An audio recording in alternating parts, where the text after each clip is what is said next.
Wyoming Territory. Winter 1878.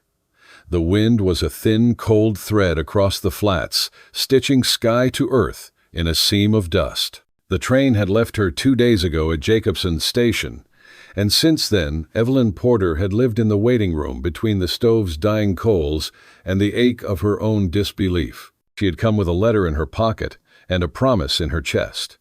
"My dearest Evelyn, the house is ready. The land is wide and kind. I will meet you myself at Jacobson's on the first day of winter. Yours in faith, Thomas Langford." The ink had faded some from her hand's warmth. She'd read it so often on the long journey west that she could almost taste the words. There had been others on the train, 2 young wives bound for Utah, a woman with a crying child bound for nowhere. But she'd been the only one smiling at her own future. Now, 3 days past the appointed hour, the station agent avoided her eyes. "You sure he got the right date, ma'am?" he'd asked the first morning. Yes, she'd said, and that had been the last time she'd used her voice above a whisper. She had joined the Western Matrimonial Correspondence Society almost 2 years before. The pamphlet had promised honorable gentlemen of the frontier seeking steady wives of refinement. Her letters with Langford had been routed through their Cheyenne office, bound in blue ribbon and stamped verified correspondence. Each envelope had smelled faintly of cedar and smoke. Each one had been kind. Now all she had left was that stack of envelopes and the ache where faith had lived. On the third evening the sky turned to iron. Snow blew in sideways, flattening the world into silence. The agent locked the telegraph office and told her to stay inside till morning. "There's a bunk in the freight room if you need," he'd offered, but she'd shaken her head. She wanted to stay where she could see the road, because maybe he'd come. Maybe the storm had stopped him. Maybe love was simply delayed by weather. But by midnight, even her maybes froze. That was when the rider came. A single-horse chestnut, dark against the snow, moved down the trail like a shadow, remembering its shape. The man dismounted, brushed frost from his hat, and knocked on the door. His coat was black, with snow. His face cut with wind lines and something older. "Mrs. Evelyn Porter." His voice was rough, used to orders more than questions. She rose, clutching the letter. "Yes." "Are you from Mr. Langford?" He hesitated. That pause told her everything. "No, ma'am," he said quietly. "Name's Caleb Mercer, Pinkerton Agency, out of Denver. I'm afraid I bring hard news." The stove hissed. Somewhere outside the horse snorted steam. Caleb set his hat on the counter, and with it a thin folder bound in string. "Thomas Langford ain't coming. Man by that name's wanted on 20 counts of fraud and mail theft. He's been luring women through the matrimonial societies. You ain't the first, Mrs. Porter." Evelyn's knees went out from under her like the legs of a broken chair. She didn't faint. She simply folded quiet as dust. The room seemed to tilt, carrying her past shame, past grief, into something empty. He caught her before she fell. His hands were rough, steady, someone used to holding weight. "I'm sorry," he said again, the words brittle as the wind outside. "I tracked him this far. I didn't know he'd written you." "How many?" she whispered. 16 letters that we know of. Maybe more." Her breath hitched. "And you, what are you going to do? Find him," Caleb said. "Bring him back east. Dead or breathing." She looked at the folder on the counter. It was labeled in his hand, "The Bride Ledger." Inside were names written in black ink, each one a woman like her. That night, the storm swallowed the station whole. Caleb made a small fire, and she sat by it silent, the ledger open across her knees. Her name was the last one on the list, but he told her it didn't have to stay that way. When dawn came pale and windless, he saddled his horse and offered her his hand. "Where will you go?" he asked. "I don't know," she said. "There's nowhere left that's mine." "Then you ride with me till there is." And so began the long road through the white land, 2 strangers bound by ink and loss. The road west from Jacobson's wound, through white emptiness. By the 3rd mile, the station was gone behind them, erased by wind. Evelyn rode side saddle on Caleb Mercer's bay mare, wrapped in a coat too big for her, and silence too thick to breathe. Caleb rode ahead, his outline carved from dusk and duty. He didn't speak much, not from coldness, but from a habit of letting the world explain itself first. Every few miles he glanced back, checking. She hadn't slipped, hadn't broken. She hadn't, not yet. By evening they reached a line shack, a small cabin left for riders during blizzards.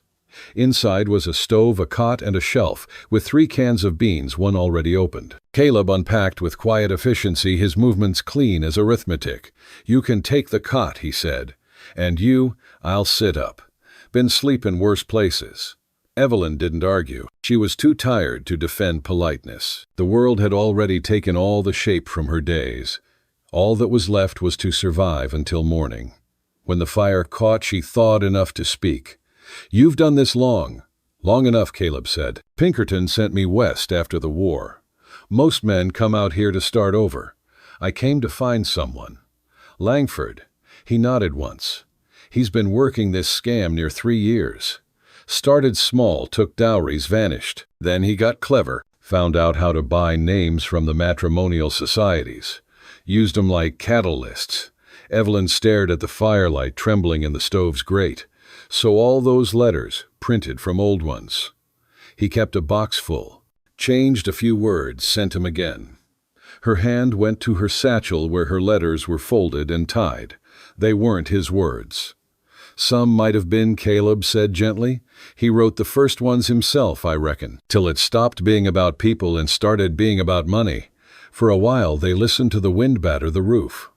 Evelyn felt the grief rise like water, slow, invisible. Then, all at once, too deep. She hadn't realized how much of her had been built out of those words, and now they'd collapsed into ash. When she finally spoke, her voice had no tremor left. "You said you were looking for someone." Who? Caleb's jaw tightened. He fed another log into the stove, the glow flaring against his scarred cheek. "My sister," he said. "Caroline." She was the first name in that ledger. The world shrank to the sound of the fire cracking. "She was 22, he continued, voice measured. "Worked in a textile mill in Street Lewis. Answered one of Langford's ads. He called himself John Traver then. Promised her a farm. She sent her savings ahead. We found her trunk in a pawn shop 6 months later. Never found her." Evelyn's breath caught sharp as glass. "I'm sorry." He nodded, once eyes on the flame. "I figured if I caught him I'd find what's left of her too. Maybe that's foolish." "No," she said. "It's faith." He looked at her, then properly looked, as if measuring the weight of the word. For the first time his gaze wasn't just duty. The snow eased overnight. By dawn, light filtered through the frost on the window, soft and forgiving. Caleb boiled coffee. The scent filled the small room like warmth, pretending to be hope.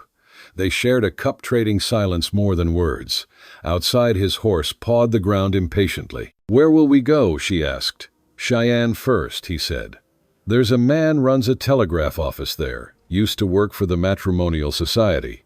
Might have seen Langford's name. After that, south to Colorado Territory. He was spotted near Red Mesa last month." "And what am I to do?" Caleb cinched his saddle tight. "You can go back east if you've a mind to. Stage leaves from Cheyenne every week." Evelyn stood at the doorway, looking out at the clean, merciless world. "East is where I was foolish," she said softly. "If I'm to find any use for what's left of me, it'll be west." He said nothing, but handed her a glove she hadn't realized she'd dropped. The gesture said enough. They rode for 5 days. The land changed from white to gray, from snow to dust. They crossed a river frozen thin and passed a burned ranch, the kind left empty after drought and debt. At night they made camp under an aspen stand. The stars above were fierce, so many they seemed to hum. Caleb's horse slept standing, breath steaming. Evelyn lay wrapped in a blanket by the fire, pretending to sleep, listening to the rhythm of his whittling, slow, steady, the sound of someone keeping the night from swallowing them whole. "Why'd you join the society?" he asked, finally, still looking at the knife in his hand. She almost smiled. "Why does anyone to stop eating supper alone?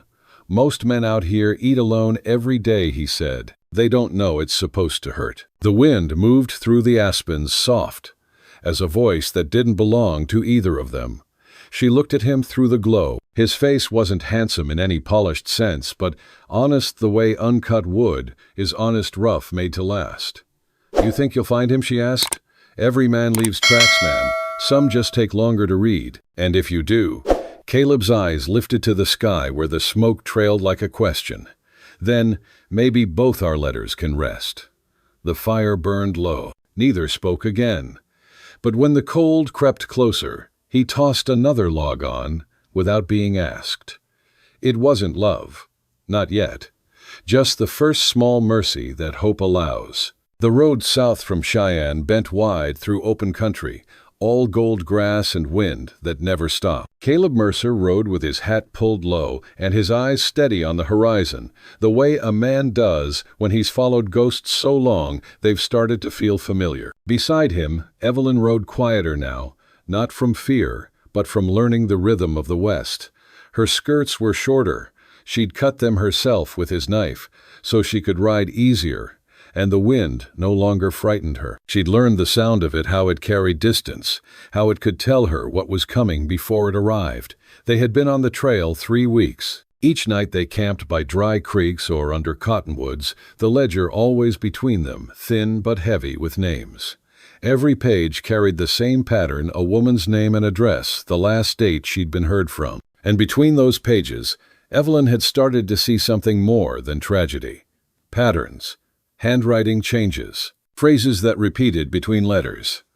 One evening camped near Red Mesa, she spread the ledger open under the lantern's glow. Caleb leaned over, watching her finger trace the same curve in 2 different names. Here, she said, he reuses words. Land enough for hope, and wind that feels like freedom. He writes that in every letter, no matter what name he uses. Caleb nodded slowly. You see in his tracks in ink, I used to teach writing, she said. Hand can lie, but rhythm can't. He favors threes. Lists promises lies. Caleb studied her for a long moment. Never figured I'd need a schoolteacher to hunt a thief. Thieves need teachers too, she said. Someone's got to spell the word justice for them. His laugh was low, surprised out of him. It sounded like the first warm note the world had given them in weeks. 2 days later, they reached a town called Prosperity, the kind of name that lied before you ever saw it. The main street was a single track of mud, flanked by a saloon, a feed store, and a small telegraph office whose sign swung crooked in the wind. Inside, the telegraph man recognized Caleb at once. Pinkerton, ain't you? Heard you were looking for a drifter goes by James Blackwood. Caleb's jaw flexed. You seen him week past. Bought a stage ticket south, said he was meeting his wife from back east. Evelyn's breath caught. He's doing it again. The telegraph man nodded. Left behind a letter, too. Said the lady was to pick it up here. I didn't have the heart to throw it. He handed over a sealed envelope. The writing was neat, too neat, the kind of hand that practiced being trustworthy. The name on it read Mrs. Clara Henshaw, but the words inside were for Evelyn, my dear Miss Porter. If you've come this far, it means you still believe in something. That's good. It means you're exactly who I thought you were. Come to Silver Creek. Bring your faith with you. Yours as ever. T.L. Caleb folded the note slowly, eyes narrowing. Silver Creek's a mining camp 2 days west. He wants us there. He knows you're tracking him, Evelyn said. He wants me to follow. Then why write to me? Caleb looked out the dusty window toward the sunset. Because he wants an audience. They left Prosperity before dawn. The air was thin and sharp, the kind that tasted of iron and unfinished business. Evelyn rode beside him now, her back straight, her scarf tied firm against the wind. As they climbed toward the ridges, Caleb's wound, an old bullet scar along his ribs, started to ache again. He didn't mention it, but she noticed. At the next stop, she forced him to rest building a fire, while he leaned against a rock, silent in his stubbornness. She unpacked a small pouch from her saddlebag, her last remnants of the world she'd left. From it, she drew a vial of tincture, a spool of thread, and a folded cloth. Let me see, she said. He shook his head. It's fine. Then it won't hurt to look. He hesitated just long enough for her to reach for the buttons of his coat. The fabric was stiff, worn thin at the edges. Underneath the scar was an angry seam of healed pain. Evelyn cleaned it carefully, her hands steady. You've been carrying this too long, she murmured. He watched her, the set of his jaw loosening. We all carry something. Yes, she said, but not all of us know when to set it down. She tied the bandage and stepped back. For a long time neither spoke. The fire crackled between them, red and breathing. When Caleb finally met her eyes, something quiet past trust, maybe, or understanding that grief didn't make them different, only equal. By the time they reached Silver Creek, the sky had turned the color of tin. The mining town sat low in the valley, half buried in mud and greed. Men stumbled between saloons, women stood on porches with faces painted tired. Caleb dismounted outside a shuttered boarding house. "He'll be here," he said. "He likes to watch his work." Inside, dust hung thick in the air. On the table by the window lay a stack of letters bound in blue ribbon, the same ribbon Evelyn had used back east. Her hands trembled as she untied it. Dozens of women's names, dozens of promises. And at the bottom, one addressed to her, dated only a month before. "I hear you're still waiting. Good. A woman who waits that long deserves to see the end." "He's close," Caleb said. His voice had gone to gravel. "Real close." She closed the letter. "Then let's make him see something he didn't plan for." Caleb looked at her, really looked, and nodded. "We'll turn his words on him." That night, they wrote a letter. It was Evelyn's hand that held the pen, but Caleb's resolve guided it. Together they built the trap with ink and patience. "Mr. Langford, I have forgiven you. I am alone again at Jacobson's station. The fire burns low. The snow is coming early this year. If you still mean what you once wrote, come. I'll be waiting." She signed it with her name and sealed it in wax. Caleb handed it to the telegraph clerk with quiet instructions and enough silver to keep the man's mouth shut. As they stepped back into the cold, Evelyn felt something settle inside her, a steadiness she hadn't known she possessed. "Never thought I'd bait a trap with my own heart," she said. Caleb's answer was quiet. "You ain't bait, Mrs. Porter. You're the reckoning." They camped that night just beyond the ridge. Below them, Silver Creek's lamps shimmered like deceit itself. The air smelled of coal smoke and waiting. Evelyn sat by the fire, the ledger open on her knees again. The wind lifted the pages, whispering through the names. Caleb poured coffee, his hands rough but careful. "You still believe in what brought you here?" he asked. "I believed in a letter once," she said. "Now I believe in what I can see." He nodded, setting the cup near her. "Then we'll see this through." The firelight touched his face, made it softer somehow. She didn't reach for him. She didn't need to. The space between them was no longer cold. And below them, in the valley's dark, a man named Langford unfolded a letter he thought he'd written into the world himself, and smiled. He didn't know that this one would be the last. The wind changed before dawn. It came down off the high ridges in long, bitter sighs, carrying the smell of iron and snow. By midday, the clouds were rolling east, slow, heavy gray, as spent gunmetal. Caleb Mercer knew that kind of weather. Storms out here didn't ask permission. They just took what was standing. He cinched the last saddle strap, tested the girth, and checked the rifle once more. His breath came out white in the cold. "We ride now or we don't ride at all," he said. Evelyn nodded. She wore his old coat, the hem nearly to her boots, and the wool scarf she'd woven from a scrap of blanket. Her hair was pinned beneath a felt hat, her face pale but steady. They had mailed the letter 2 days earlier from Silver Creek. By now, if Langford was watching the postal routes as Caleb guessed he was, the bait would already be twitching in his mind like a hook. Jacobson's station lay 50 miles east, a crooked wooden shack at the edge of the plain. Evelyn had left it broken once. This time she meant to leave it clean. They rode into the front edge of the storm. The wind came first, slicing through the sage, followed by curtains of fine snow that drifted sideways instead of down. Soon, the world had narrowed to the sound of hooves and the hiss of flakes against leather. Caleb led his silhouette, a dark blur ahead of her. The horses lowered their heads, nostrils crusted with frost. The trail wound between low hills, every landmark swallowed by the whitening air. Evelyn's fingers had gone numb inside her gloves, but she kept her grip, repeating the rhythm he'd taught her breathe. With the horse, don't fight the gate. The ache in her thighs felt almost holy, pain that meant she was still alive. By the time the station came into sight, a squat, black shape against the blur of sky, Caleb's beard was frozen stiff, and Evelyn's hands were locked around the reins. They dismounted stiff-legged and led the horses to the lee of the building. Inside, the old stove still stood where it always had rusted but faithful. Caleb struck a match. The flame trembled before it caught. Evelyn crouched beside it, feeding kindling until a low red glow spread through the room. "This is where he found you," Caleb said quietly. "This is where he didn't," she answered. He studied her face in the flicker. Something like respect moved through the lines of it. "He'll come before night. Men like him can't stand to be outweighted." Evelyn touched the folded ledger in her satchel. "Then let's give him the patience he's owed."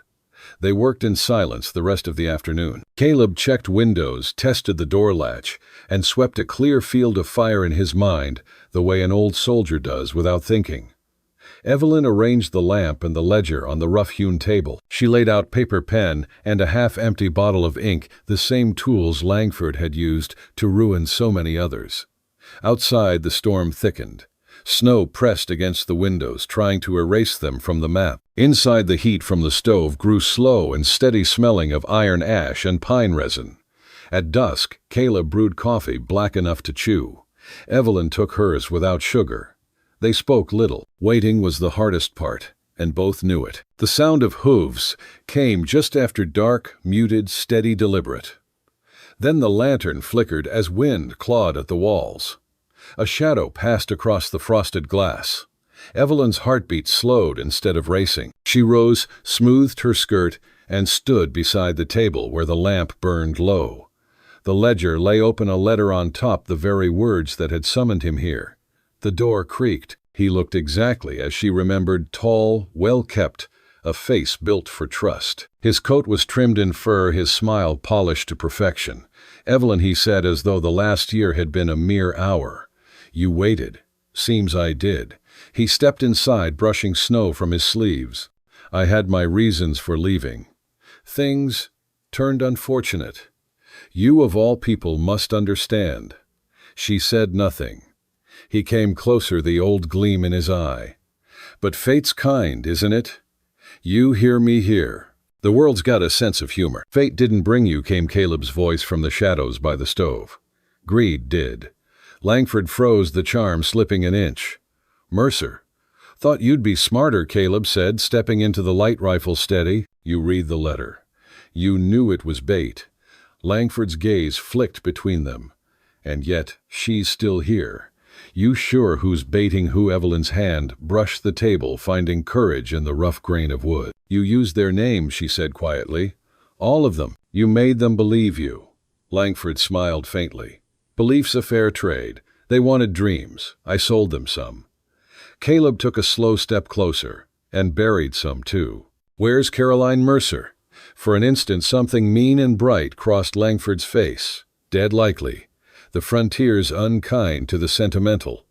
Caleb's jaw tightened. The rifle didn't waver. "Then you'll keep her company." "No." Evelyn's voice cut the air clean. Both men turned. Her eyes, calm and cold, stayed on Langford. "You don't get to die that easy." She lifted the ledger, its pages trembling in the draft. "You're going to write every name you remember, every lie you told, and you're going to sign it." Langford laughed softly. "And if I don't?" Caleb's rifle answered for her, the metallic click of the hammer loud as thunder. Langford hesitated, then with a sneer pulled out the chair and sat. The pen scratched. Outside wind scoured the plains raw. Inside time thickened to smoke and lamplight. Evelyn stood behind him, reading each line as he wrote. He began with the easy names: women in Missouri, Kansas, the Dakotas, each one a promise wrapped in false tenderness. Then came the ones he'd truly wronged, the widows left penniless, the girls who'd waited at empty depots. His handwriting faltered, then steadied again, vanity forcing legibility even in confession. Hours passed. Caleb moved between window and door, listening for company. None came. Either Langford had ridden alone, or his men were wise enough to keep their distance. When at last Langford set down the pen, his hand shook from cold and fury. "Satisfied?" he asked. Evelyn turned the last page slowly. "Not yet." She pushed the ledger back toward him. "Write hers." He blinked. "Who's Caroline Mercer?" Something shifted in him then, an instant of pity, or shame, or maybe just recognition of the wound he'd opened years before. He wrote the name. The ink spread slowly, dark and final. Evelyn closed the book. Now you're done. Caleb stepped forward to take it, but Langford's hand darted beneath his coat. The flash was instant. Gunfire. The lamp shattered glass and flame bursting across the floor. Smoke swallowed the room. Evelyn hit the ground, ears ringing, heat searing her cheek. Caleb fired once, twice. Langford staggered backward, struck, but still moving, knocking over the stove as he fell. Sparks leapt to the curtains, and in seconds the room became a breathing thing of fire. "Get out!" Caleb shouted. Evelyn crawled toward the door, the ledger clutched against her chest. Behind her, Caleb dragged Langford clear of the spreading blaze. Outside, the storm swallowed them whole. Snow hissed against flame as the roof groaned and collapsed inward. Caleb dropped Langford into the drift alive, barely. Blood blackened the snow beneath him. Langford looked up, teeth red. "You think this changes anything? There'll always be more men like me." Caleb's face was carved from ice. "Then there'll have to be more like her." Langford's breath came once more, a laugh, or a curse, and then stopped. They stood in the storm silence, both breathing hard, the ruined station behind them burning dull orange under the snow. Evelyn's hands were scorched, where she'd held the ledger too close to the flame. She didn't notice the pain yet. Caleb touched her shoulder. "You hurt?" She shook her head. "No. Just done being fooled." He took the ledger gently from her grasp. The cover was blistered, the edges blackened, but the pages inside were mostly intact. He wiped away a smear of soot and handed it back. "Then, we've got proof enough," he said. She looked down at it. "Proof's never enough, but it's a start." They built a rough camp in the lee of the burned station, using half-frozen boards for windbreak. The horses stood close, steam rising from their flanks. Caleb worked by lamplight, binding a graze along her forearm, then his own shoulder. When they'd finished, he poured coffee from the dented pot balanced on a patch of coals. The smell cut through the night like a memory of better times. "You ever think about home?" she asked. He stared into the fire. "Used to, but the word keeps moving." She nodded, understanding. The storm began to ease, flakes falling slower now, rounder, softer. In the distance, wolves called long, mournful notes that barely reached them. Evelyn opened the ledger once more. The ink had blurred in places where melted snow touched the paper. She ran her thumb over one of the names, whispering it like prayer. "Will they believe it?" she asked. "They'll have to," he said. "Men sign their own graves better than any witness." She looked at him across the fire, the light catching in her eyes. "You'd have shot him if I hadn't stopped you." "Maybe," he admitted. "Would it have helped?" He shook his head. "Not in the way that matters." By morning, the storm was over. Only a gray silence remained, heavy as repentance. They stood together, looking at what was left of Jacobson station, just a black scar under the snow smoke curling upward like a final thought. Caleb dug a shallow trench with his hands the ground too frozen for more. When it was done, he laid Langford there without ceremony. No words, just a simple wooden cross fashioned from the remains of the doorframe. Evelyn set the ledger atop it for a moment, letting the wind riffle the pages. Then she drew it back. "He'll not have the last word." Caleb looked at her, this woman who had crossed a continent for a promise, and found instead a reckoning. "What'll you do with it now?" "Tell the truth," she said. "All of it." He nodded. "Then I'll see you safe to Cheyenne. After that," she met his eyes, "after that we see what's left standing." They broke camp at noon. The sky had cleared to a pale, merciless blue. The world looked scrubbed, raw ash and snow, nothing else. As they rode east, the burned station shrank behind them until it was only smoke on the horizon. Midway across the flats, Evelyn stopped her horse and looked back. "When he first wrote me," she said, "I thought his words were salvation. Isn't it strange? The same letters that trapped me are what set me free." Caleb drew up beside her. "Words can lie, but they can carry truth too if the right hands hold them." She smiled faintly. "Then I'll keep holding." They rode on. Toward evening, they reached the frozen creek where the trail split north toward Cheyenne. Caleb wanted to press through the night, but Evelyn insisted on resting the horses. They found a sheltered hollow among junipers and built a small fire. For the first time in weeks, she laughed, a quiet sound that startled them both. "What?" Caleb asked. "I was just thinking," she said. "You never told me what the L in T.L. Langford stood for." He poked the fire with a stick. "Does it matter?" "Maybe not." She looked up at the stars re-emerging after the storm, clear and sharp as nails. "But I like knowing what to call the things I survived." "Thomas," Caleb said finally. "Thomas Langford." She repeated it once, letting it lose its power in her mouth. Then she closed the ledger and set it beside her bedroll. They reached Cheyenne 2 days later under a sky the color of tarnished silver. The town smelled of coal smoke and ambition. Caleb arranged for a room at the Widow Carter's boarding house near the telegraph office, then saw to the horses. When he returned, Evelyn was already at the small writing desk, copying Langford's confession onto clean paper. The ledger lay open for reference, its burnt edges carefully weighted flat. "You sure about this?" he asked. She nodded. "If the law won't chase ghosts, maybe words will." He watched her for a long moment, the way her hand moved steady despite the bruises, the way the firelight softened the hardness in her features. "After you send it," he said, "you could head east again. Start fresh." She shook her head. "The east had its chance. My life's out here now, where truth costs something." He accepted that with a slow nod. "Then I'll stay till the ink dries." When the letters were dispatched to the marshal in Denver, the editor in St. Louis, and the federal office in Washington, Evelyn stood outside the telegraph building, the cold wind pulling at her scarf. "It's done," she said. "Feels strange, don't it?" Caleb asked. "Like laying a body to rest," she murmured. "Only this one keeps breathing." They walked together down the muddy street. Somewhere a church bell rang noon. Wagons rattled, dogs barked, life went on as if the frontier hadn't just shifted an inch toward justice. At the edge of town they stopped. The road forked north toward Montana, south toward the open territories. "This is where we part," she said. He adjusted the cinch on his saddle. "For now." Evelyn held out the ledger. "Take it. You lost someone to these pages. You should have the last look." Caleb opened it briefly, scanning the names, the inked confession, the scorch marks that formed a halo around the edges. He closed it again and handed it back. "No, it's your story now." Their eyes held a long moment. Then she swung into the saddle and turned her horse east toward the faint gold line of dawn. Caleb watched until she was only a blur in the wind. Then he mounted and rode the other way toward land that needed mending. By nightfall, the snow began again, light as breath. Somewhere behind those veils of white, the ashes of Jacobson station cooled beneath the drifts.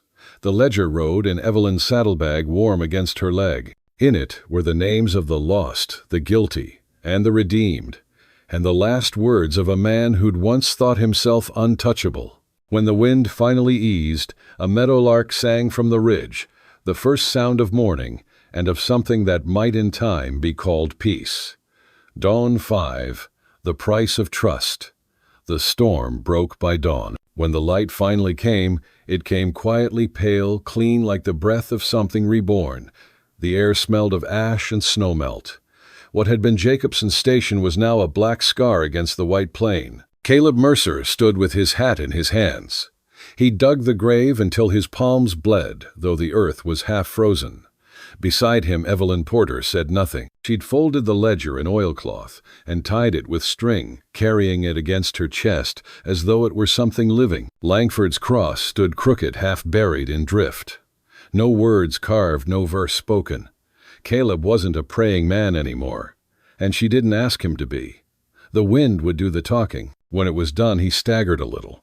She saw then how pale he'd gone. The wound along his ribs, reopened from the fight, had soaked through his shirt. "You're bleeding," she said. He blinked, unsteady. "It'll stop. It won't if you fall." She caught his arm, guiding him toward the horses. He didn't resist. Every movement looked like a fight against gravity. By the time she got him in the saddle, he was already fading. They rode half a mile before he slid sideways. She pulled him down into the snow, the world blurring into white and fear. Caleb, his eyes flickered open, dazed. "Guess he took a better shot than I thought. Stay still. I'd rather not die in the snow," he murmured. "Too many men I've found like that." "You're not dying." Her voice was calm, steady, sharper than she felt. Not while I still owe you my life. She got him to an old line cabin by sundown, the same kind of shelter they'd shared weeks ago, though this one smelled of pine pitch and loneliness. She built a fire, stripped his coat, and cleaned the wound as best she could. The bullet had grazed deep, tearing old scar tissue open again. Caleb's breathing was ragged but stubborn. When he stirred, she pressed a hand to his shoulder. Hush. He blinked at her through the haze. You always this bossy. Only when someone's trying to die before supper. That won a small sound out of him, not quite a laugh, but something that wanted to be. She wrapped the bandage tight, then sat beside him watching the fire draw color back into his face. The ledger lay on the table, its cover blistered from heat, edges charred. She reached out and ran her fingers over the marks. All those names, she said softly. They deserve more than ash. Caleb's eyes opened halfway. What'll you do, finish it? He frowned faintly. Finish, turn it into a registry. Not a list of the lost, but a record for the living. For the women still out there writing letters to ghosts. If they knew, maybe fewer would fall for promises like his. Caleb nodded once. Good idea. It's more than that, she said. It's something to build from. He watched her for a long time, something thoughtful behind the pain. You're not like most folks I meet, Mrs. Porter. I was, she said, till I learned what believing costs. He smiled faintly. And what's the price? Everything you can't carry and still stand. 3 days passed before he could walk again. The snow melted in slow rivulets from the eaves. They spoke little, the silence, easy now. When she cooked stew, he ate in small bites. When he mended the bridle strap, she sat near, reading the ledger aloud. Each name was a moment of quiet remembrance. Some she recognized from her travels. Others were ghosts she gave breath back to. When she reached the name Caroline Mercer, her voice faltered. Caleb looked up. Go on, he said. She hesitated. Do you want? I need to hear it. She read it gently, the words small in the room. When she finished, he let out a breath he hadn't known he was holding. Thank you, he said. She deserved better. He nodded. So did you. They didn't speak again for a while, but when he finally slept, his face looked easier, as if the weight of years had lightened a little. By the time the thaw came, the valley had changed. Grass showed through the drifts, and birds had returned to the cottonwoods. They packed their gear and rode south toward Cheyenne, the trail softer under the horses' hooves. At the edge of town, the new telegraph poles gleamed in rows, strung like promises between past and future. Evelyn looked at them and thought of the letters still traveling through those wires' hearts, sent westward waiting for answers. She dismounted outside the small white building marked Pony Express Office. This is where it starts, she said. Caleb raised an eyebrow. Your registry, yes. I'll use what's left of my savings, maybe print flyers. Ask the telegraph men for lists of correspondences. She smiled faintly. If the society could spread false hope, then maybe truth can travel the same way. Caleb studied her a long time. You'll do it. I will. He looked away toward the hills. And you'll need someone who knows how to read the bad men. They won't stop easy. Her eyes softened. You offering your services, Mr. Mercer? He tipped his hat, a shadow of a smile there. I reckon I don't owe Pinkerton much anymore. But I do owe a few folks better endings. Evelyn's smile reached her eyes this time. Then we'll start there. That evening, as the sun dropped behind the plains, they stood outside the telegraph office, watching light stretch across the land. The air was gold alive with dust motes that looked almost like sparks. Caleb leaned against the hitching post, quiet. Funny, he said. Spent half my life chasing one man. Turns out the catching weren't the point. What was? She asked. Finding something worth keeping after. She turned to him, her scarf lifting in the breeze. You found it then? He met her gaze, steady, level, with the faintest glint of peace in it. Maybe I have. No words after that. The silence between them said, more trust, worn, but strong, built the way fences were built out here. Slow, patient, meant to last. When they turned back toward town, the last of the sun caught the ledger's worn cover where it hung at her side. The gold light turned the burn marks to silver. Cheyenne greeted them with coal smoke hammer clang and the open mouth of a restless rail yard. The editor at the Cheyenne Sentinel, A man named R.J. Mullen had ink-stained fingers and a suspicion that lived behind his spectacles. "You're telling me," Mullen said, tapping the open ledger with a knuckle, "that this gentleman Langford wrote all these confessions in your presence?" Evelyn kept her tone even. "Under gunpoint, yes. Then he chose to fire first." Mullen's eyes flicked to Caleb, who stood with his hat low, the bandage pale beneath his shirt. "And you're Mr. Mercer. I've printed your name before. War pieces. Then Pinkerton notices." Caleb didn't blink. "My name's on graves, too. Print those while you're at it." Mullen's mouth did a small, unexpected thing that might have been respect. He turned a few pages. "If half of this is true, the Society of Western Prospects is a bigger swindle than any one town can stomach." "It's true," Evelyn said, "but truth needs legs." "Legs cost money," Mrs. Porter Mullen said. "Typesetters, ink, carriage. And if I go to print, men with very expensive boots will come stomping into my office asking why." Caleb spoke first. "Because women are missing." Mullen met his eyes, then Evelyn's. "You can have a column and a notice to run for 3 weeks. On the house, I can't go, but I can lean." He raised a finger before they could thank him. "On condition your notice keeps to fact, not fury. Precise names, dates, places. No poetry. People fear poetry. Facts they chew." Evelyn nodded. "We have facts. Bring me copy before sundown. And Mrs. Porter, keep the ledger with you. Don't leave it here. I'd never forgive myself if someone stole it while I was in the privy." They left with paper, ink, and a promise. In the boarding-house room that smelled faintly of camphor and soap, Evelyn wrote in a tight, clear hand, "Notice to correspondents east of the Missouri. If you have received letters from T.L. Langford James Blackwood or any agent of the Society of Western Prospects, inquire at once with your local telegraph office for verification. Several women are unaccounted for. Addresses known: Jacobson Station, Wyoming Territory, Silver Creek, Colorado, Black Elm Depot, Kansas. Registry forming in Cheyenne. Correspondence welcomed." E. Porter Caleb read it twice. "Short," he said. "Short is how you breathe when you're drowning," she said. "Long comes after." They delivered the copy, then stepped into evening light with nothing left to do but wait. Waiting turned out to be a river. It carried them places whether they liked the direction or not. Before the notice ran a telegraph boy, knocked at their door, with a folded message, "From Ellen Wyatt Street. Joseph M.O. My sister Hannah corresponded with a J. Blackwood from Silver Creek, left Boston 2 months past. No word since. Please advise." E.W. Evelyn's hand tightened on the paper. "First current," she said softly. "The water's moving." More came. A widow in Omaha whose daughter had married west by post. A teacher in Louisville guarding a bundle of empty promises. A banker's clerk in Council Bluffs quietly listing money orders drawn to Prospects Society, C.O.T. Langford. Caleb mapped each lead with pebbles on the boarding-house washstand pushpins on a borrowed map and the old memory of trails he'd ridden in another life. Somewhere between those markers trouble found them in the ordinary way trouble prefers at a cafe broad daylight, where men think they're safest. The fellow who slid into the chair beside Evelyn smelled like good soap and bad intentions. He had derby hat manners and pink hands softened by desk work. "Mrs. Porter," he said, soft and courteous.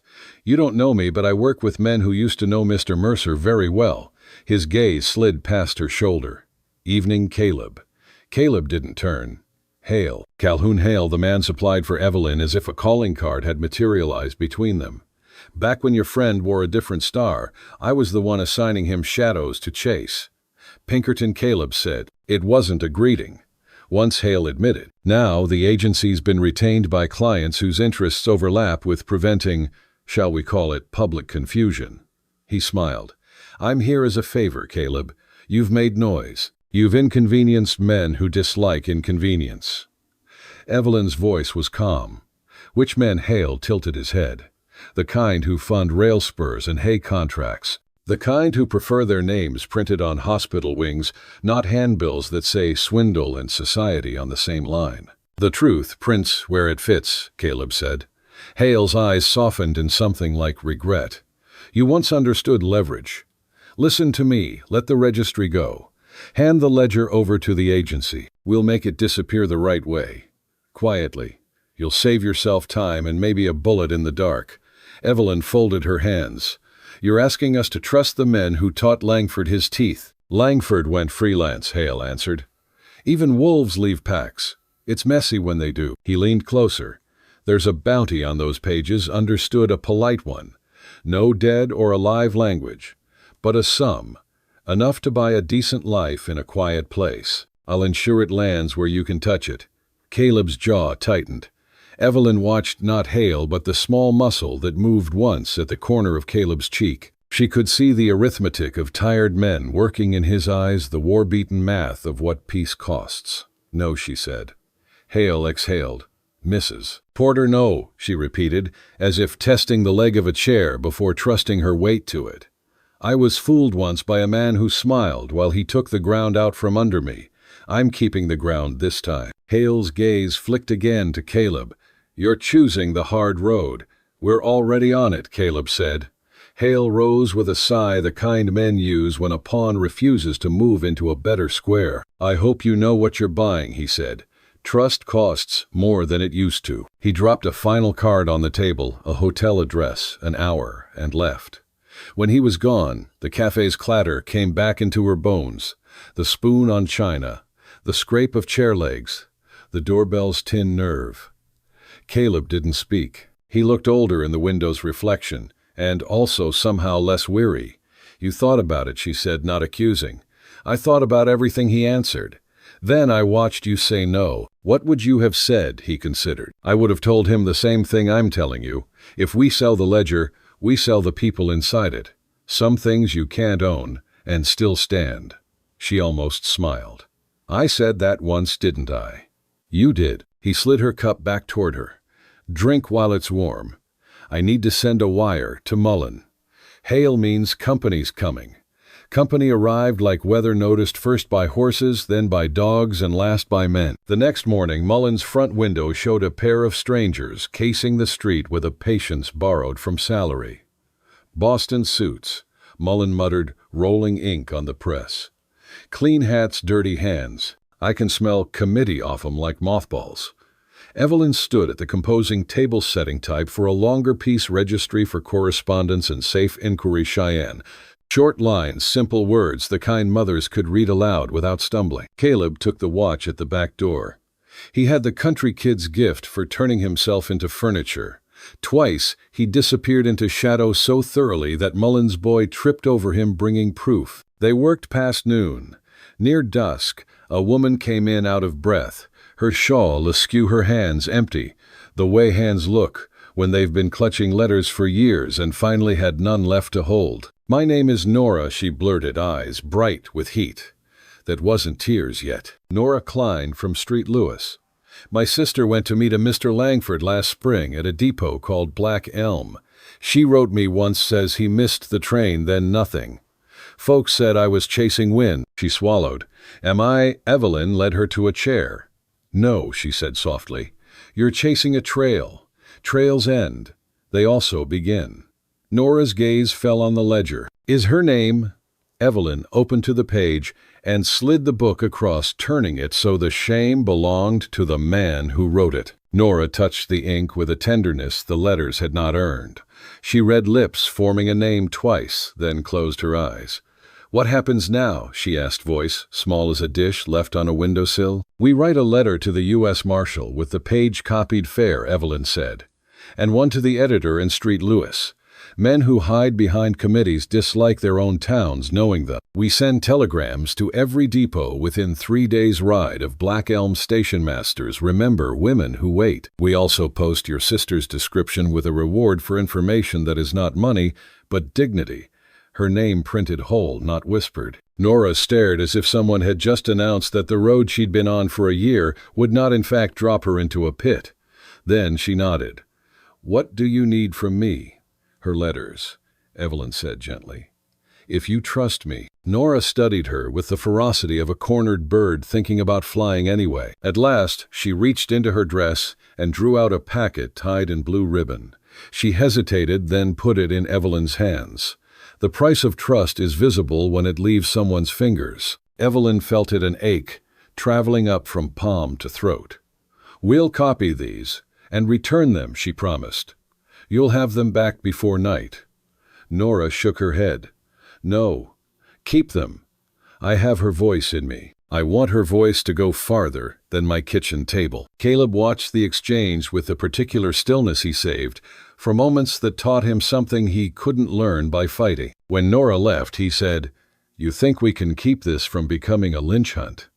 "We can keep the names honest," Evelyn answered. "We can keep the cause clean." She glanced toward the door where the Boston suits had last stood. "They'll try to dirty it. But mud dries, paper keeps." 2 nights later, or 3 the days slid, the first window shattered. A brick carried a message better than ink. "Get out of Cheyenne," it said, in a hand that wore city schooling like a vest. "And take your funeral with you." Mullins swore without much heat. He handed the brick back to Caleb. "I'll put this in the press room as a doorstop," he said, and did. The second warning was quieter. A small envelope under their boarding house door. No return, no seal, just 2 words cut out of a broadsheet and pasted with care: "Stop printing." Evelyn set it beside the lamp and returned to her list: depot masters, marshals, editors, church ladies, with long memories and longer mailing lists. She added a line at the top: "If lost, write to us collect and say wind enough for hope." Langford had used those words to sell dreams. She would use them to pull people out of them. Newsprint carries far when the wind's at its back. Within the week, they had 3 women from 3 states sleeping on pallets in Mullins' back room. An Irish laundress, with a laugh like breaking kindling, who'd ridden alone from Omaha. A seamstress from Topeka, who'd sewn her own saddlebags. A woman from Pittsburgh who didn't speak for 2 days and then asked if there were any chickens she could feed because her hands needed something living to touch. Evelyn found work for each one to the telegraph desk, one to the post office, counting mail sacks, one to the church kitchen where gossip moved faster than wire. She wrote names, made copies, wrapped pages in oilcloth. She stopped sleeping long enough to scare herself, and then learned to sleep in stolen minutes with a ledger under her arm like a child. Caleb split his hours between doors and streets, and the strange quiet of being useful without using a gun. Twice, he turned men away from Mullins' door with a look that said, "Not today," in a dialect every man understands. Once he followed a shadow, 6 blocks only to find it belonged to fear, and not a person at all. He began to recognize which set of footsteps meant mail, which meant trouble, which meant someone lost on purpose. "Your ribs," Evelyn said one night, when the lamplight showed gray under his eyes.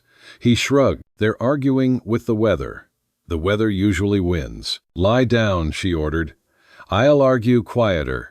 She mixed arnica into lard the way a midwife had once taught her. Caleb unbuttoned his shirt with a stiffness that made the task look like humility and stretched out on his pallet. He kept his eyes on the ceiling while her fingers worked careful and strong. "You don't owe me this," he said. "That's why it counts," she answered. He huffed once. "Fair." Caleb hummed. "If Pinkerton comes in a badge, you know if Hale brings a warrant, what do you do?" He was quiet. The room held the soft noise of paper turning in the next room where one of the women sorted mail. At last, he said, "If the warrant's honest, I stand. If it's not, I don't." "How do you tell?" He turned his head. His eyes had the same color as the old stove's iron when it's cooling dark patient. "Same way you tell whether a letter carries love or bait." "The weight," she nodded. "Then we do it by weight." Weight came before dawn wearing a badge that shone too new. Hale was with them hat in hand, smile weary, as if he'd rather be sleeping. Beside him stood a territorial deputy with a paper that said writ of seizure in hand that had not signed it. Morning Hale said, which was an unkind word at that hour, "I warned you about men with boots." Caleb accepted the paper, read it, then handed it to Evelyn. The deputy shifted cheeks, red eyes stubborn. "Law's the law," he said, which is something men say when they know it isn't. Evelyn read once and again. It cites no statute, she said. It names no plaintiff. It refuses me a copy. She looked up. Doesn't even pretend to be legal. That's ambitious. Hale's mouth tightened. The men paying me don't mind ambitious. Caleb stepped between them and the ledger, which sat on the table under a cloth, like a loaf cooling. You can tell your clients the book left town yesterday. Everyone in the room, including Hale, looked at the cloth. Don't lie clumsy, Caleb Hale said. You were better when you worked for me. Evelyn lifted the cloth. A Bible lay beneath Mullins with a bent corner and a list of subscribers to the Sentinel tucked inside. In its hollow cutout sat a small book, pocket-sized leather, worn smooth. Caleb took it out and handed it to Hale. Caroline Mercer's hymn book, he said. If you want to steal anything from my dead start with this. Hale weighed it in his palm. The deputy stared confused and increasingly uncomfortable. Where is the ledger? Hale asked, without looking up. In as many places as I could make in a day, Evelyn said. 2 copies to Washington by the fastest rider a church mission could spare. A copy to Denver Marshal Rankin. Portions printed here and in Street Louis. Names in the hands of women you'll never meet, but who will not forget the letters they wrote. Hale closed the hymn book and set it down with a care he had not planned to use.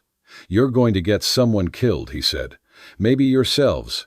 Maybe one of these women you've corralled into your cause. Evelyn stood straighter. If our silence already killed them, then our noise is late not wrong. The deputy cleared his throat, said something polite about calling again, and left with more haste than dignity. Hale lingered. You were my best, he told Caleb quietly. You could come back. There's still a desk for you. Caleb regarded him with a patience that had learned how to outlast storms. You taught me how to follow tracks. She taught me why. He nodded toward Evelyn. I'm already back where I should have started. Hale looked at Evelyn, a long moment, perhaps searching for a weakness, perhaps finding something that made him tired. Then keep your heads down, he said simply, and left. When the door was shut and the women in the next room exhaled, Evelyn sank into a chair she hadn't realized she'd been holding upright with her spine. Caleb sat opposite with the hymn book in his hand. He turned pages slow, not quite reading, as if the act of touching paper had become a prayer. What did that cost us? She asked. Friends we didn't want, he said, and time we don't have. He closed the book and set it beside the Bible. But it bought something. What he looked up, belief, from Mullen, from those women, maybe from ourselves. She watched him a long second. Trust, then. Pricey stuff, he said, managing a smile that did not reach his ribs. The registry grew the way crops do in rocky ground, by finding its own stubborn path. Mullen gave them a corner page every Tuesday. Pastors tucked notices into Sunday bulletins. A woman in Topeka organized a sewing circle that stitched names into a banner and sent the banner by rail to Cheyenne so the ledger's copy would have a cloth twin no thief could sell. They made mistakes. They printed a name twice with 2 different towns and had to wire both apologizing. They sent one letter to a mother already dead and felt the apology strike nothing but air. They learned to ask for middle names and birthplaces. They learned the way hope hides behind pretty scripts and extra curls on a capital S. On a cold morning with light bright as cut glass, a teenage boy arrived from Blackwater Canyon with mud on his cuffs and truth in his eyes. You're the ones printing the registry, he asked. My ma says you're either fools or angels. I think you're both. What do you have, son? Caleb asked.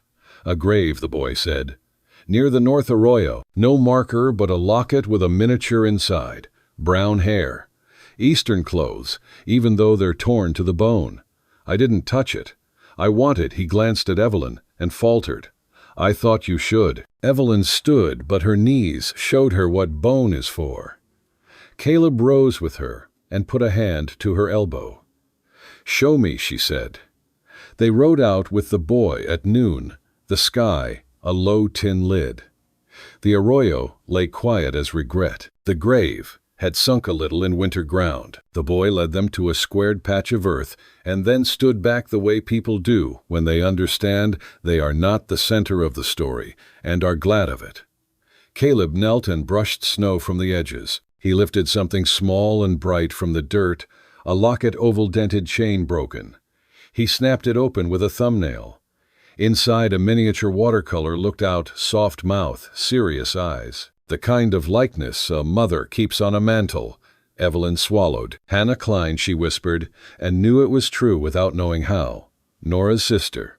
They did not open the grave. The boy had been right. The dignity rested where it was. Evelyn wrote Hannah's name on a strip of linen from her pocket with a pencil stub, and tied the strip to a juniper branch above the place, simple as a prayer flag. Caleb pressed the locket into her palm. "Tell Nora yourself," he said. "I will." On the ride back, the boy told them he'd come because he'd once delivered a packet of letters addressed to a depot that didn't exist, and he wanted to fix something in the world that had his fingerprints on the brake. "You did fix it," Evelyn said. "That's what the price is for." The price he asked. "Trust," she said. "It always costs someone first." When Nora read the news, she made no sound. Her hands settled on the locket as if remembering the weight of a child's head. She wanted green, Nora said when words returned. Every letter she asked about the color of spring out here. "I told her it comes slow. That it's worth waiting for," it came, Evelyn said. "And she saw some of it." Nora nodded. "Then I'll take that." She came back the next day with her shawl tighter and her eyes steadier. "What can I do now?" she asked. "Stay," Evelyn said. "Answer letters. There will be more Hannahs, and not all of them dead. Some lost. Some wanting to be found." Nora stayed. She moved like a woman who had decided that her grief would be a tool and not a bed. By late spring, the registry had an office, 2 rooms above a saddler's shop that smelled of oil and hope. A rough sign hung from the balcony rail, "Registry of True Correspondence." Beneath it, in Evelyn's hand, small but legible from the street, "We tell the truth kindly, and keep your letters safe." Women came with names and left with directions. Sometimes they left with nothing but tea, and a hand held for a minute. That was not nothing. Caleb kept to the edges of rooms, fixing hinges, mending door latches, riding out to ask questions where questions had to be asked with a man's shoulders. Twice he escorted a girl to a stage bound east and did not look back until the coach was nothing but dust. He wrote to Pinkerton a letter short as a bare fence post, "No longer your man. Don't send work or warnings or gifts. Mercer." Hale never answered in ink, but a week later a stranger tipped his hat at Caleb on the street and said, not unkindly, "Your old boss says, stay alive." "I'm trying," Caleb said, and meant it. At night, when the office light made a bright square on the street, Evelyn and Caleb sometimes sat on the balcony above the saddlers and watched the dark fill in around their work. They did not talk about futures. They talked about fence building and whether the cottonwood 2 streets over would hold through the next wind and how many stamps were left in the drawer. "People think trust is belief," Caleb said once, after a long silence. "Like something soft you keep in your chest." "And you?" she asked. "I think trust is work," he said, "like digging post holes all day.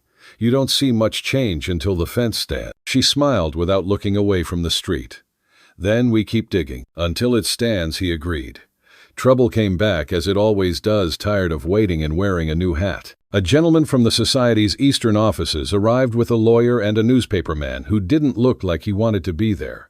They played their game in public in the saloon at noon when men are sober enough to take sides. The gentleman ordered whiskey he didn't drink and announced loudly that he intended to sue for libel. He used words like calumny and hysterics and misinformed females. A few men laughed, then stopped when the laughing didn't catch. Evelyn walked in with mud on her hem and the ledger in her hands. She laid it on the bar like a plain meal set in front of a bragging guest. "Read," she said. "Not the ink, the rhythm. You'll hear where it starts to lie." The gentleman opened it, glaze of confidence, untroubled. The lawyer leaned over his shoulder and turned a page, then another. After the 3rd, he frowned. After the 4th, he swallowed. The newspaper man read the 5th and stepped back as if the paper had bit him. "What do you want?" the gentleman asked, finally voiced just a shade thinner. "The same thing the society took," Evelyn said. "Names returned to the people they belong to. Money returned where you can. And a statement printed east to west that says your men confessed. Sign." "Impossible," the gentleman said. "Then you're welcome to proceed," she answered, and closed the book. But do it knowing these pages have cousins in every city between here and Philadelphia. On the street afterward, Caleb said, "You just dared a hornet nest." "They were already stinging," she said. "Now they know we're not flowers." He almost laughed. "You ain't," he said. "You're weather." She looked at him. "Good weather. The kind that leaves things clean," he said. Spring softened to the green she'd promised in her notices, the color that arrives across plains, as if the earth remembered something worth doing. The telegraph lines hummed like strings on a quiet fiddle. In the office above the saddlers, the table took on the patina of a thing used for right work ring marks from cups and nick, where Caleb dropped his knife, the shadow of the ledger's rectangle forever under the lamp. A letter came from Mullen's cousin in Washington, a clerk with a kind heart and a dull job, saying the Department of Justice had opened an inquiry. Another from Denver's marshal listing arrests that might someday be convictions. A third from a woman in Boston, enclosing $3 for ink and for the mothers who wait. Evelyn kept each tied with narrow blue ribbon. She didn't like blue anymore, but ribbon binds, and she trusted knots. On a late afternoon, when the street below smelled like leather and rain, Caleb found her asleep at the desk cheek, on the ledger hand still holding a pen. He stood a long moment without moving. Men who fight learn to be quiet around sleeping things. He took the pen gently and set it in the cup. When she stirred, he was at the balcony rail, looking down at the town he had not meant to belong to. "How long?" she asked, rubbing her eyes. 2 minutes and a life," he said. "Which weighs more?" "Depends who's counting." He turned. "Come walk." They went down the back stairs into evening. The street had that drowned glass light after rain. A boy ran past holding a stick like a sword. 2 women stood arm in arm in front of the church, whispering and smiling in the way of people who have survived something together. "Do you ever miss the man you were?" she asked, not as a wound, but as a fact that wanted examining. Caleb took his time. "He misses me," he said, "but I don't miss him." She nodded, understanding oddly and exactly. "Then this is the price," she said. "We don't get to keep who we were. We get to keep what we learned," he said, "and what we believed after it was hard." They reached the low ridge beyond the last houses. Grass bent in the wind, like handwriting learning to be legible. Far off, a train called a long vowel floating in. "Do you think it ends?" she asked. "The bad men, the clever letters." "No," he said, "but I think we get better at reading them." She smiled. "Then we'll keep teaching." They stood together a while, saying nothing. Trust has a sound when it settles, the click of a gate that won't blow open, the soft sigh of a horse finding its tether, the page turned by a hand that knows what it wants to see next. When they walked back, dusk lifted over the ledger where it lay open to a blank page. Evelyn dipped the pen, wrote a line at the top. "The Registry of True Correspondence. A record to stand where lies once stood." She set the pen down. "We begin again," she said. Caleb nodded, hat in his hand, the lamplight, turning the scar on his ribs to a pale river. "We do." Outside, the evening wind moved clean through the cottonwoods. Somewhere a meadowlark stitched 2 notes together the way people do when they're trying to make a song out of what's left. And in the little office above the saddlers, the burn marks on the ledger caught the light and turned for a breath to silver. Spring in Cheyenne came like a tired apology, too late, too brief. Snow retreated to the gullies, and the streets turned to a thin paste of mud and horse prints. New buildings went up where tents had been. The sound of hammers carried through the mornings like an anthem to greed. Evelyn Porter and Caleb Mercer rented a small office behind the telegraph exchange. A single window looked out over the tracks where trains coughed steam into the gray sky. On the desk sat the bride ledger, now copied in a neat new hand, her hand, and bound between boards of oak. Above the door hung a hand-painted sign, "Wyoming Women's Registry for the safety of all correspondence." Every week more letters came. Some from wives searching for vanished fiancés, some from daughters begging word of their mothers, some from women too ashamed to sign their names. Evelyn opened each one carefully, her expression steady but her eyes never cold. Caleb helped where he could. He ran messages, checked old telegraph logs, and when he wasn't doing that, fixed whatever was broken hinges, locks, hearts if they asked him right. For a while, peace almost looked possible. One afternoon, a man in a city-cut suit came through the door trailing cigar smoke and importance. He tipped his hat, smiled with too many teeth, and handed Evelyn a folded paper. "Name's Rufus Brant, ma'am. I represent the Western Matrimonial Correspondence Society. I believe you're in possession of certain records that once belonged to us." Evelyn's gaze didn't shift. "They never belonged to you. They belonged to the women you lost." Brant's smile thinned. "You misunderstand. The society is a registered enterprise under federal charter. Those names, those letters, they're private correspondence. Publishing or sharing them without consent would be unlawful." Caleb stepped in from the back room, his shadow long in the doorway. "Funny word, unlawful. You folks use it different from everyone else." Brant's eyes flicked over him. "And you are someone who's read your kind of fine print too many times." The man adjusted his tie. "This is a courtesy call. You've made a touching gesture here, but there are interests that don't appreciate interference. I'd hate for that to turn unpleasant." Evelyn closed the ledger gently, her voice calm. "The women who wrote those letters deserve protection. You sold them hope. We'll sell them truth." Brant gave a little bow. "Then I suppose we'll see whose business model lasts longer." He left the smell of tobacco and threat behind him. The first note came under the door, 5 words clipped from a newspaper and pasted with gum. "Stop printing or be stopped." Caleb burned it over the stove, not as drama, just so he wouldn't have to look at the crooked letters pretending to be law. The second warning was quieter. The telegraph clerk, a boy with a cowlick and a decent soul, handed over a wire that read "Cease operations to avoid liability, legal counsel en route." It was signed by no one. "Liability," Caleb said, rolling the word in his mouth like a pebble. "I like how they spell fear." Evelyn kept working. She divided the ledger's contents into packets each, with copied pages and a short guide. "If you are writing west, write first to us. If you are traveling, wire your arrival and who meets you. If no one meets you, wait in the station where the agent can see you. Do not follow a stranger." She added a line at the bottom of every notice. "If someone says the registry is false, ask what they have to lose by the truth." A woman in a violet dress brought cakes no one ate. A man with a badge that wasn't his came to ask questions politely and left when he realized politeness didn't touch anything that mattered. A pastor brought a prayer, then a pen, and copied 3 pages by hand until his fingers cramped. The work multiplied in the way wheat does when a field stops being property and starts being hunger. That night, the windows shattered. Evelyn woke to a crashing sound, then the reek of kerosene.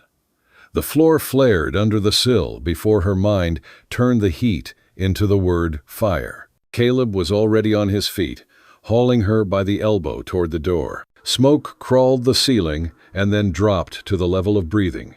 The room was a lung that had learned to choke. The ledger, he rasped. She pointed the desk, burned like a beacon. Before she could stop him, he went back in. The doorway's heat shoved him in the chest like a giant's hand. He dropped into a crouch, pulled a sleeve over his mouth, and counted steps he'd learned by living in this room. 1, 2, 3, the desk. The drawer handle scalded his palm. He yanked, felt the weight of boards and paper, and back toward the square of night where Evelyn's voice was a rope. The roof gave its long, tired groan. He dove through the window, and the world went white with sparks. They rolled in the dirt, coughing, both of them streaked with soot, like they'd been painted by a clumsy god. Evelyn grabbed his face in both hands. "Are you mad?" "Been accused," he managed between breaths. "You'd done the same." Maybe she said and didn't pretend otherwise. The building collapsed in a roar. Their hand-painted sign blackened, curled, and became nothing. In Caleb's arms, the oak-bound ledger smoked like a saved life. Half-burned again, its edges curled like wings. By morning, the Cheyenne Tribune called it an accident. The women who'd written came anyway. They stood in the muddy street with baskets and packets, bringing what they'd saved, names, copied in cramped hands, dates, remembered too clearly, a ribbon from a bonnet, the color of a vanished girl's laugh. Evelyn set a table outside the ruin. She wrote by hand. The line did not shorten. A journalist with ink on his cuffs asked questions careful and raw. She gave him answers that had learned the weight of being believed. 2 days later, the headline ran, "The Brides Who Never Arrived." The paper sold out before noon. A second printing sold out before supper. Somewhere east, a clerk put a knife into a club steak and missed because his hand was shaking, and he didn't know why until he saw his own name limping through a paragraph he had not wanted to exist. Brant came back with a writ that remembered what ink looks like, and 2 men who remembered what intimidation pays. He set the paper on the remade table between them, flattening it with a palm, as careful as a lover's, which is how men treat things they don't deserve. "Seizure of records," he said. "For review." Evelyn read it once. "No seal, no court, no statute. Try again." Brant smiled. "You're becoming tiresome, Mrs. Porter." "Then stop visiting," she said, and slid the writ back. Caleb stood not behind her or in front, but just to the side where his being became a line someone would have to choose to cross. "You boys try anything rough," he told the men softly, "and we'll all have a busy week." Brant's smile didn't reach his eyes. "You make a pretty pair, one with a pen, one with a gun." "The tool fits the fence," Caleb said. They left with threats folded small enough to fit in a pocket. That afternoon, a wire came in from Denver Marshal Rankin Hold Ground. "Investigations opening. Keep names safe." Caleb pinned it to the wall with a nail that was too big, like he was trying to staple courage to wood. Women kept coming. A mother from Baltimore with a son who'd grown quiet because he was tired of listening for a father who did not exist. A mill hand from Lawrence with a letter that smelled of coal and a ring that smelled of tin. A German girl with a voice brittle as frost, who couldn't remember the English word for sorry, and didn't need to, because Evelyn never asked for it. They worked until working became sleeping, and sleeping became the part of working where your eyes are closed. Some of the men of Cheyenne came too, a conductor who knew which station agents could hide a girl when a bad man was asking a baker who promised bread for as long as your pen moves a barber who didn't cut hair on Tuesdays, and so spent Tuesdays addressing envelopes with the neat, precise hand of someone who had learned to make a living from the small. "Defiance, Mullen," the editor said, leaning in the doorway one night with his hat in his hand. "That's what they'll call this. I prefer maintenance. You're holding the world together with string, and I for one am grateful for string." "Bring more," Evelyn said, half a smile lifting. "We're always short. Attacks came meaner. A man was seen paying boys to throw stones. A telegraph spool went missing and turned up in the alley behind the Society's hotel. The door to the registry was found ajar one morning with nothing taken but the feeling of safety that had never been there anyway. They changed their hours, then changed them back. They slept in shifts. Caleb close to the door, Evelyn, with the ledger tucked under her arm the way a mother sleeps after a flood. Hale returned at last, not with a writ, but with a face that had learned something it hadn't wanted to. "I told you to keep your heads down," he said to Caleb's eyes, flicking to Evelyn, as if to apologize for not including her in the code of men. "You didn't listen. You told us to stop," Evelyn said. "We declined." He held up 2 fingers. 2 trains. Both eastbound. Both with men on them who don't care whether law or weather stops them. They'll make this ugly. Evelyn was tired of the way men framed women's work as future damage. "It's already ugly," she said. "We're just insisting on the light." Hale exhaled through his nose. The governor wired. "Investigations have teeth now. But the men with money have deeper pockets than the men with badges." He lowered his voice. "I can't keep you safe, not even a little." Caleb's answer was so quiet Hale had to lean to hear it. "You were never the one who could." Hale nodded as if something had found its place in him at last. He placed a small, worn notebook on the desk. "Station agents, I trust. A handful of sheriffs who still put people before cattle. One priest who swears like a sailor and hides girls better than anyone I've known. Use it. Burn it afterward."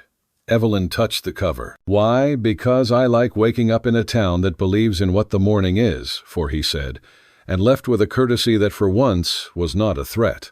They chose their ground. The registry moved into the old Odd Fellows Hall brick instead of board. The women sanded benches smooth and scrubbed the floor with lye until it smelled like work. Caleb and 2 miners put iron bars across the lower windows, not prison bars, just the kind of reminder that says, "We'll still be here tomorrow." A sign went up out front, "Open to anyone who can read or wants to learn." Evelyn began evening classes. Letters for girls whose schooling had been stolen by dawn chores. Numbers for mothers who wanted to count what they earned without asking a husband, shaped like absence. She taught them to recognize handwriting the way trackers read dust, where the ink changes, because the truth does how a flourish hides a debt. She drew 3 phrases on the board in a hand no one could mistake for pretty, and made them memorize the weight of each land enough for hope. Wind that feels like freedom. Yours, as ever. The room murmured each line, back like the rosary of women who will not be fooled again. Nora Klein, whose sister Hannah now had a strip of linen fluttering over a juniper and a locket on Nora's breast, took the desk beside the door and wrote receipts in a tidy script, no money taken, only names, which made men frown when they read it, and women smile small. When the first trainload of donors arrived, men whose hats were new and whose boots weren't, they found a hall full of quiet that refused to move. Brant stood in the doorway, as if the room were a thing he'd bought at auction and wanted to return. "Ladies," he said, "you're making yourselves ridiculous." A seamstress from Topeka looked up from copying a name and said, "Better ridiculous than sold," and put a period at the end of the sentence like a nail. Brant's jaw flexed. He nodded once to the men behind him. 2 stepped forward and then stopped. Not sure why they'd stopped.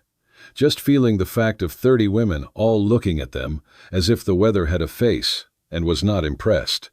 Caleb set his chair down. The sound it made on the plank floor was small and sufficient. "Go on, Rufus," he said. "Try the door across the street. They sell miracles there." Brant tipped his hat to no one and left with men whose boots would need cleaning after they walked through that much dismissal. Afterward, laughter loosened the air the way springs loosen soil. Someone brought coffee. Someone else passed the tin cup. Evelyn sank onto the top step and let the late light find her. Caleb sat beside her, the 2 of them smelling of smoke and ink and the iron innocence of people who keep showing up. "You think it'll stick?" he asked. "The truth always sticks," she said, "even when the world doesn't want it to." He looked out at the tracks where the trains left streaks of smoke against the sunset. You could still go east. "Start over." "I am starting over," she said. "Here." He nodded slow. "Then I reckon I'll stay till you don't need a fool with a gun anymore." She smiled. "You may be waiting a while. Wouldn't be the worst way to spend time."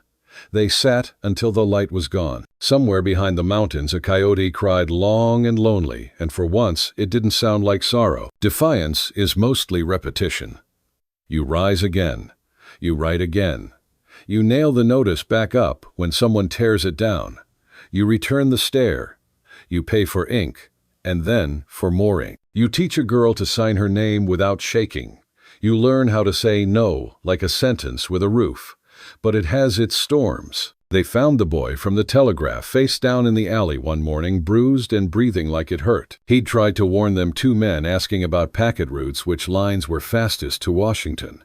Caleb carried him inside and laid him near the stove. Evelyn boiled water and washed the blood off with the unflinching practicality of women who have never been allowed to faint. When the boy woke, he started to apologizing. "I tried to be quiet," he said. One of them had a ring with a red stone. He kept twisting it like it was telling him what to do. "Red stone," Caleb said. Cornelia and Evelyn murmured, looking at the world the way a teacher looks at a map. Brant wore one.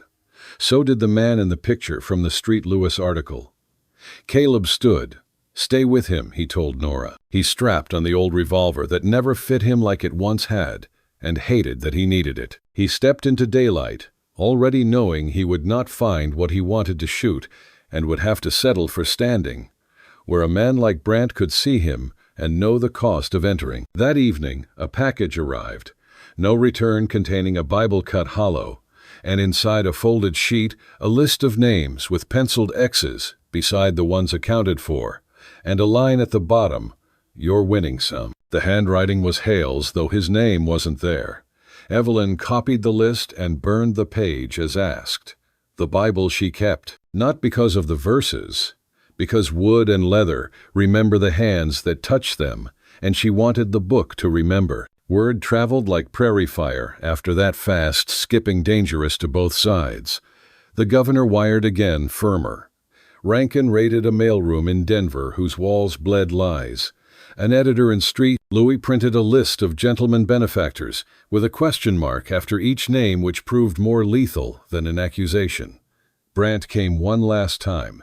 He didn't knock. He walked straight to the table, set a stack of papers down like a challenge, and said, "We're finished playing." "Then stop playing," Evelyn said. "Tell the truth." "You want theater?" Brant asked softly. "Let's make some." He stepped to the door and held it wide. Men filled the frame, deputy marshals from nowhere with new badges, and old faces, a notary who had borrowed the idea of morality for the afternoon, two society clerks, with satchels that bulged like gilt. Behind them, the street had gone the kind of quiet that says the town's eyes are watching through curtains. Brant lifted his chin. "Seize it," he said. No one moved. Caleb didn't draw. He wasn't even touching the gun. He just stood between the ledger and the men and didn't bother to square his shoulders, because the part of him that fights sits deeper than that now. Nora rose from her chair. The seamstress set her pen down. The pastor took off his hat. Mullen came to the doorway and said afternoon Rufus, like the weather had turned and had been expected. Brant's lip curled. "You think you've built a wall. You've built a target." "Then you'd better have good aim," Evelyn said. The notary cleared his throat.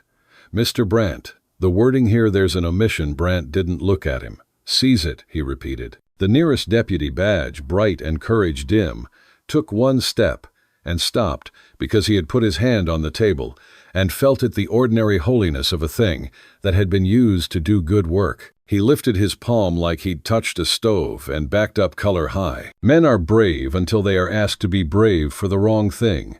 The doorframe stayed full and empty. Brant's jaw worked. "You're making a mistake that won't wash off." Evelyn opened the ledger. She took the pen, wrote a name at the bottom of the latest page, and then looked up. "We live with the ones that don't," she said. "Can you?" Brant stared at the book, as if it might bite him. Then he tipped his hat to the air, because tipping it to her would have been a concession his bones couldn't bear, and left with men who had suddenly remembered errands. After the room didn't cheer, people resumed breathing. That's what defiance sounds like when it wins the ordinary continuing. By month's end, every matrimonial society west of the Missouri had a hand on its collar. Some slipped it, some didn't. Evelyn learned that justice walks on two legs and a limp. She learned that victory is not a banner, but a ledger line that says "paid down" with a little arrow pointing toward the part still owed.